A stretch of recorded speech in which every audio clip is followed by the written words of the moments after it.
इस लड़की के पैर पर घाव है जो मध्य हवा के गिद्धों को आकर्षित कर रहा है। गिद्ध के पास आने का इंतजार कर वो उठ गई और गिद्ध को गले से पकड़ लिया। बड़े संघर्ष के बाद लड़की ने गिद्ध की गर्दन तोड़ गई। ऊर्जा के लिए फिर यह लड़की इसे कच्चा खाती है। इस लड़की का नाम बेला है।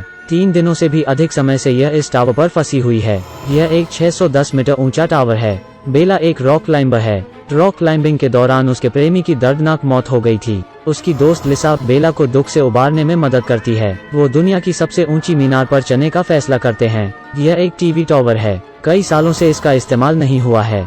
यह एक सुदूर रेगिस्तान में है। रास्ते में गिद्धों का एक समूह किसी जानवर को खा रहा है। बेला को एक अशुभ पूर्वाभास है। कुछ मिनटों बाद दोनों टावर की ओर आ गए। पेशेवर रॉक क्लाइंबर्स के लिए यह बहुत मजबूत है। यह एक बहुत ही ऊंचा टावर है। ऐसा कुछ इंसानों ने पहले कभी नहीं किया था। यदि आप सफल होते हैं तो आप इतिहास बनाते हैं। सुरक्षा रस्सी बांधने के बाद दोनों टावर की सीढ़ी पर चढ़ते हैं। आप सीधे सीढ़ी से ऊपर चढ़ सकते हैं। टावर के कई हिस्सों में जंग लग गई है। बेला को हर कदम पर ऐसा लगता है कि जैसे सीढ़ी टूट रही है। हर हिस्से में जंग लगी हुई है, लेकिन फिर भी दोनों लड़कियां बहुत उत्साहित हैं। सुरक्षा के बारे में पूरी तरह से भूलकर वे 300 मीटर तक पहुंच जाती हैं। फिर वो जारी रखती हैं और 580 मीटर पर पहुंच जाती हैं। सीढ़ी यहाँ 2 चीजों के बीच में है। उन्हें उसके बीच में से गुजरना पड़ता है। पेशेवर प्रशिक्षण का लाभ उठाते दोनों आसानी से वहाँ से निकल जाते हैं। कुछ मिनटों बाद लिसा सफल हो जाती है। उसने उत्साह से बेला को बुलाया। जब बेला चोटी पर चढ़ी तो सीढ़ी का एक पेंच निकाल गया। दोनों अब सफलतापूर्वक शिखर पर हैं।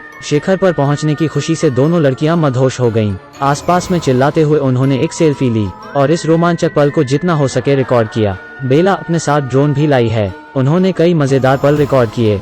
फिर दोनों ने लौटने का फैसला किया। बेला पहले जाती है। सीढ़ी से उतरते समय एक रोमांचकारी दृश्य हुआ।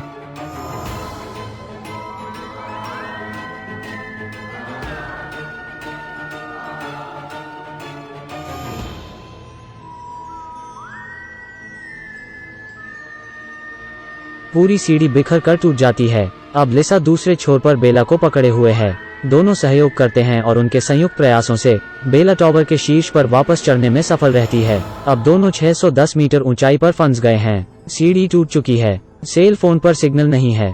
वे लगभग हताश हैं। बेला टावर के शीर्ष पर टूल बॉक्स खोलती है। एक दूरबीन और एक सिग्नल बंदूक मिली है, लेकिन यह स्थान दूरस्थ है। यहाँ पास में कोई नहीं दिख रहा है। और भी बुरा यह है कि उनका बैकपैक सैटेलाइट स्पीकर पर गिर गया है। इसमें उनका आपूर्ति का सामान है। चढ़ते समय बेला का पैर घायल हो गया था। लिसा ने अपना कोट उतार दिया और बेला की चोट पर लपेट दिया।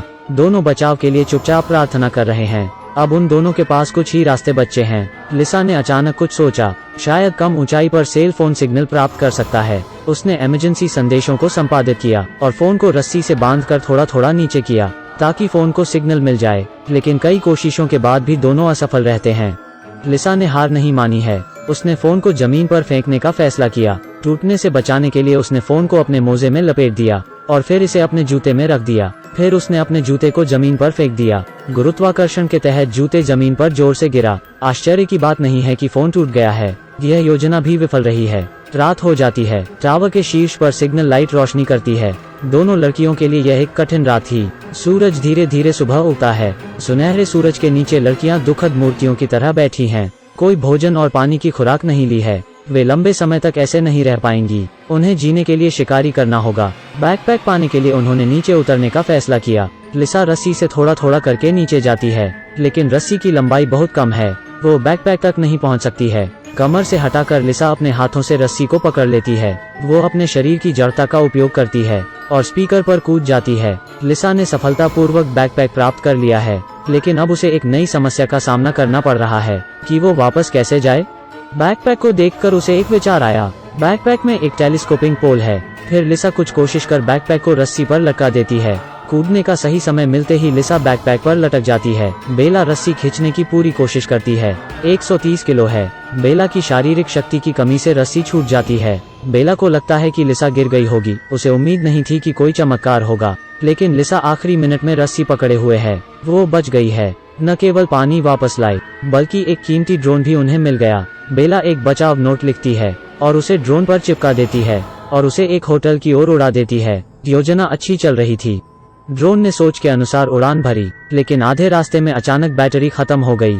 वे चिंतित और गुस्से में है। उन्हें ऑटो रिटर्न दबाना पड़ा। यही उनकी एकमात्र आशा है। तो इसका उपयोग सावधानी से करना चाहिए। रात में ओवरहेड लाइट फिर से चमक रही है। लिसा को एक विचार आता है। सिग्नल लाइट की शक्ति का उपयोग ड्रोन चार्ज करने के लिए किया जा सकता है, लेकिन उसके हाथ में चोट लगी है। बेला ही यह कर सकती है। सुबह बेला ड्रोन के साथ पोल पर चढ़ जाती है। यह खंभा केवल 20 मीटर लंबा है, लेकिन बेला को इस पर चढ़ने में आधा घंटा लगा। उसे हर कदम पर दर्द को महसूस हो रहा है।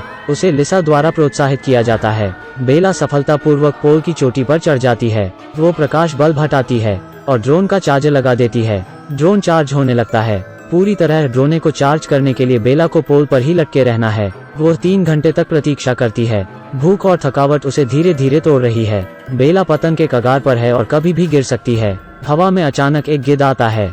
भूखा गिद्ध बेला पर हमला करते रहता है। बेला चिल्लाती है और गिद्ध को भगाती है।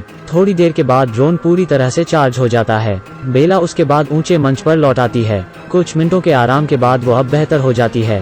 वो ड्रोन को फिर से शुरू कर खुद को बचाने की कोशिश करती है। ड्रोन पूर्व निर्धारित शीर्षक के अनुसार होटल के लिए उड़ान भरता है। पास पहुंचते ही एक दुर्घटना होती है। एक ट्रक गुजरकर ड्रोन तोड़ देता है। बेला को उम्मीद है कि ड्राइवर नोट उठा सकता है और उसे मदद के लिए देख सकता है। उसे उम्मीद नहीं थी कि ड्राइवर उतर जाएगा पर मुंह मोड़कर चले जाएगा। बेला निराशा है। उसकी सहन शक्ति खत्म हो रही है। गिद्ध सिर पर घूर रहा है और उन्हें खाने के लिए नीचे आने को तैयार है। शाम को बेला फोन को फिर से कनेक्ट करने का प्रयास करने का निर्णय लेती है और फोन को नीचे फेंकने का फैसला किया। उसने लिसा से एक और जूता मांगा। लिसा का कहना है कि उसके जूते नीचे हैं। बेला हैरान है। लिसा के पास उसका जूता है। लिसा ने अचानक अपना सिर घुमाया। उसके चेहरे पर खून है। बेला को अचानक एहसास हुआ कि लिसा मर चुकी है। जब पहले रस्सी फिसल जाती है, उस समय लिसा मर गई थी। बेला केवल एक बैकपैक ही ऊपर लाई थी। सब कुछ उसकी अत्यधिक थकावट के कारण दिख रहा था। कल रात से अब तक मंच पर केवल बेला बैठी है। वो टूट गई और रोकर सो गई। बेला के पैर के घाव से खून बहता रहा है। यह घाव गिद्ध को आकर्षित करता है। गिद्ध करीब आता है। बेला गिद्ध को पकड़ लेती है और उसे मार डालती है। इस गिद्ध को मारकर बेला ने अच्छे से खाना खाया। शारीरिक शक्ति पाने के बाद उसने फिर से खुद को बचाना शुरू किया। बेला रस्सी से नीचे रेंगती है। स्पीकर के ऊपर पहुंचकर वो लिसा के शरीर को देखती है। फिर वो जल्दी से अपना फोन निकालती है और एक इमरजेंसी संदेश भेजती है। उसने अपना फोन लिसा के जूते में रख लिया और फिर उसे पेट को कर रख दिया। जीवित रहने के लिए वो अपने दोस्त के शव को इस्तेमाल कर सकती है। फिर बेला लिसा के शरीर को धकेल देती है। उसका मजबूत शरीर झटका झेल लेगा। मोबाइल फोन सुरक्षित तरीके से नीचे आ गया और सफलतापूर्वक संदेश चले गया। बेला के पिता ने सूचना प्राप्त की और तुरंत पुलिस को सूचित किया। आधे घंटे बाद बेला को हेलीकॉप्टर से टावर से बचाया जाता है। अंत में बेला बच गई है। फिल्म एक हाई स्कोरिंग एडवेंचर फिल्म है। फिल्म का नाम फॉल है। रोमांचक प्रतिस्थापन की प्रबल भावना आप इसमें देख सकते हैं। अगली वीडियो में फिर मिलते हैं।